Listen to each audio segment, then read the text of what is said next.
So we are about a week away from Phainon releasing in Honkai Star Rail, and I know a lot of players have been really excited to get Phainon in the game as playable and actually pull for him.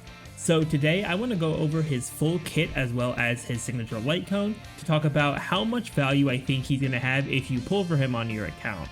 And for Phainon and really all the 3.4 characters especially, the pull value of them I think is very important because with the 200 pull sort of rebate where they're giving us the free light cone for Archer, a lot of players are going to want to do a lot of pulls during 3.4. So I think it is important to see which characters are going to give you the most value for your account here. So starting out with Phainon's kit, we're just going to kind of skip over his basic attack because it's just single target. You don't really get too much value out of it. So let's start out here with his skill. So his skill is a blast attack, and it's going to give him 2 stacks of core flame, and these core flames are how he's going to use his ultimate as well. But before we get to his ultimate, let's talk about Phainon's talent, which gives us some more info about the core flame stacks. So core flame does cap at 12 stacks, which makes perfect sense with the story and how there's 12 core flames. He can also hold up to 3 excess stacks as well, so very similar to how Acheron can have 3 additional stacks of her ult stacks once she hits the max of 12. And anytime Phainon is targeted by any ability, whether it's an enemy or an ally, he's also going to gain 1 stack of core flame. And if he's targeted by allies, he gets a 30% crit damage buff for 3 turns, which is also going to be very good for his damage here as well. Because stacking up buffs is going to be very important for Phainon, because of how his ultimate works. Now for his ultimate, Phainon is going to first put out a territory, which is going to make every ally go into the departed state, which is the same mechanic that Mose uses whenever he exits the field but doesn't really exit the field. And all enemies will become weak to physical, which is very nice because Phainon will be fighting alone for the duration of this ultimate. And with the ultimate, he also does transform into that really cool mode we saw in the live stream. Now, this transformation doesn't have its own turn, but rather it gets 8 extra turns. And extra turns is the same mechanic that Seela and Rappa both have, where you get another turn to use either basic attack or skill, but you cannot use an ultimate, which I guess for Phainon doesn't really make too much of a difference because these extra turns are the ultimate itself.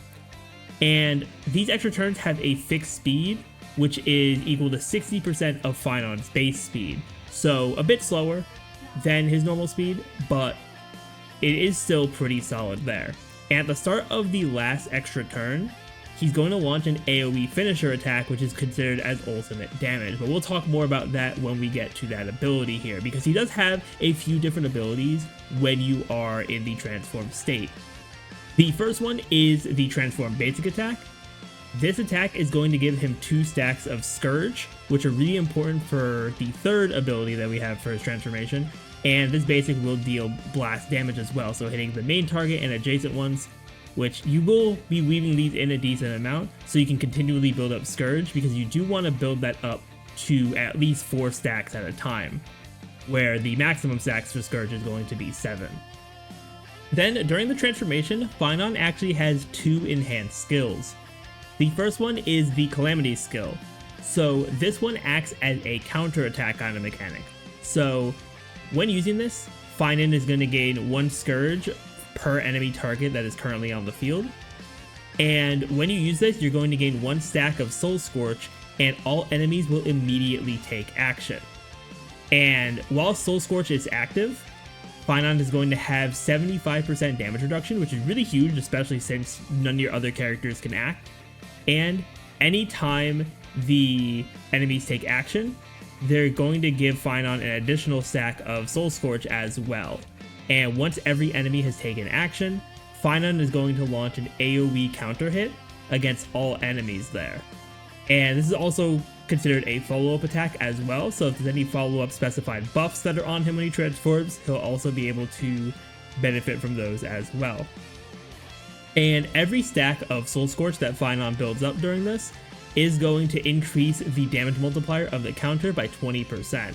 So the more enemies you're fighting, the more damage you're going to be able to do with the Calamity attack here. And when using the counter, it's going to consume all Soul Scorch stacks that Phainon built up. But if you're in a very kind of niche situation where you still have at least 1 Soul Scorch stack, and you get to the start of another extra turn, so that would just be if the enemies somehow are no longer on the field, then you'll be able to automatically just use the counter against the enemies in that new turn that you're in, or the new extra turn. So that is also good there if you get into that weird situation if the enemies do take enough damage to die before you actually want to be counter hit. Then the other skill he has during the transformation is the foundation skill, and this is where those stacks of Scourge are going to be very important, because you can only use this while having at least one stack, and you will consume up to 4 stacks of Scourge when using this. For each stack that you consume, it's going to deal an additional 4 instances of damage to a random enemy, and when you do consume the maximum of 4 Scourge stacks, you're going to deal an additional hit of AoE damage to all enemies. So this is going to be a very solid damage ability here, and also whenever you use it, it's going to cleanse all debuffs from Phainon as well, which is super nice, to where if he is debuffed in some kind of way before you transform, using this right at the start, if you have enough Scourge, is going to be able to remove all those debuffs. So that's especially good if you have like offensive debuffs like attack down, things like that. So that is also very good for him to deal even more damage. Now, a super unique part of Phainon's kit here is that he actually also has a talent for his transformation as well. So for this talent, when you transform, you're going to automatically gain 4 stacks of Scourge, which is really good because you can start out with that foundation attack. And he's also going to get an 80% attack buff, and his max HP is going to increase by 270%, which is going to put him at a pretty solid amount of HP, and considering he is a destruction character as well, he just generally will have a decent amount of survivability. So this will help him survive when he is the only character who can act during the transformation. Then if Phainon activates his ultimate to transform during an ally's turn, it's going to extend all of the buffs that that ally had for one turn, and is automatically going to end their turn, because normally when you ultimate during someone's turn, it stays within that same turn. But for Phainon's ultimate, because of the way his transformation works, the ally's turn will automatically end, but you'll still be able to retain any kinds of buffs that that ally had for an additional turn, so that you don't lose out on them, which is also very nice. Phainon is also immune to any crowd control debuffs when transformed, which is super nice since he is the only character that would be on the field.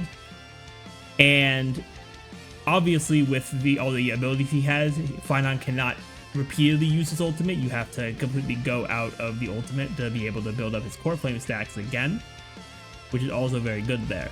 Plus for his survivability, Phainon is also going to heal 20% of his max HP whenever he attacks during the transformation, which is super nice, and he won't actually die if an enemy does a killing blow on him.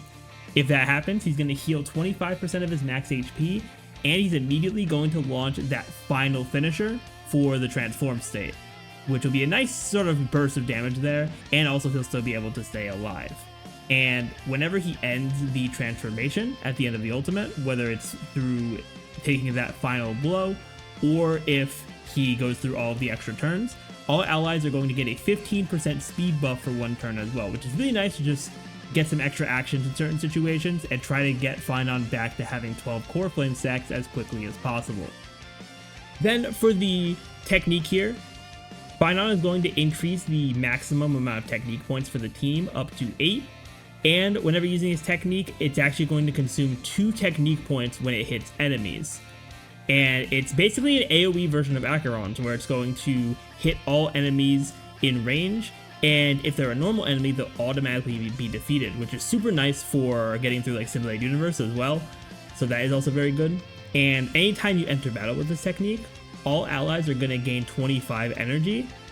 Phainon is going to gain 2 Scourge, and he's going to recover 1 skill point as well, while dealing AoE damage at the start of every wave. So him having one of those every wave abilities is also very good, because you do get a lot of value with that as well. So a pretty solid technique there. So now let's move into the last part of his core kit here, which are the traces. So starting with his Ascension 2 trace, Phainon is going to gain 1 stack of core flame at the start of battle, and he's also going to be able to gain 3 stacks of core flame when he ends his transformation.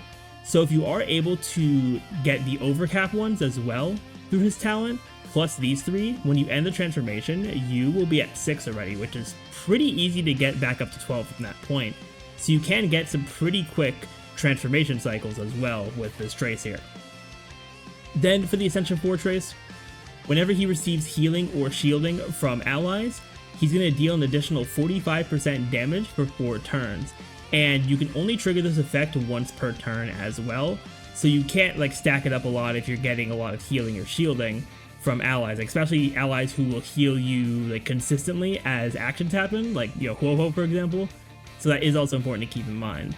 And anytime he receives energy from an ally, he's going to gain 1 core flame stack, which is good because for one, he doesn't use energy, so he was going to not have as much synergy with characters like Sunday, but now Sunday will be very good for him because now not only will Sunday advance him forward and give him a ton of buffs, but he can also give an extra core flame stack from using his ultimate on Phainon. And then for the Ascension 6 trace here, at the start of battle or when Phainon's transformation ends, he's going to get a 50% attack buff that is permanent, and this can stack up to 2 times as well, giving Phainon some pretty interesting longevity if you do have some longer battles as well. So that is also going to be very good to just deal more damage as the battle goes on, but I also expect him to not need this buff to really matter too much in the beginning because content will be catered towards Phainon for a little bit here. Then the last part of the traces are the stat traces, which they actually gave him some very good ones here. They gave Phainon 37.3% crit damage, 12% crit rate, and 5 speed, which is going to be pretty solid overall. So now, let's move on into his Eidolons here. So starting with his E1, anytime Phainon defeats a target during a single transformation, the amount of fixed speed that the transformation has will increase by 1.5% of the original multiplier. And this is also really good just so you can get more actions within the same cycle, since having the fixed speed means that even though you have 8 extra turns, they are going to, depending on the action values, they could be some in one cycle, some in the next cycle. So having this will also help you to get more actions more quickly in terms of cycles, which can also be very good for having faster clears. And also, anytime Phainon uses his ultimate, he's going to get a 50% crit damage buff for 3 turns, which lasts the entirety of the ultimate and then also some time afterwards as well. Then for his E2, Phainon is going to get a 20% physical res pen buff during the transformation, which just means a lot more damage. And whenever you consume the max of 4 Scourge stacks during the foundation attack, Phainon is going to gain an additional extra turn as well, which just means even more room for damage. So that is also going to be very good as well. And for his E4, whenever using the Calamity counterattack, he's going to gain 4 additional Soul Scorch stacks, meaning that he's going to be able to deal even more counter damage. And finally for Phainon's E6, the Core Flame stacks no longer have a maximum overflow limit, so you can stack up as much as you want if you're waiting for like an opportune time to ult.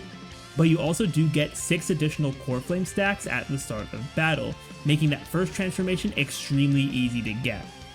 And after using the foundation attack during the transformation, it's going to deal additional true damage based on how much damage the highest HP enemy took during the attack there.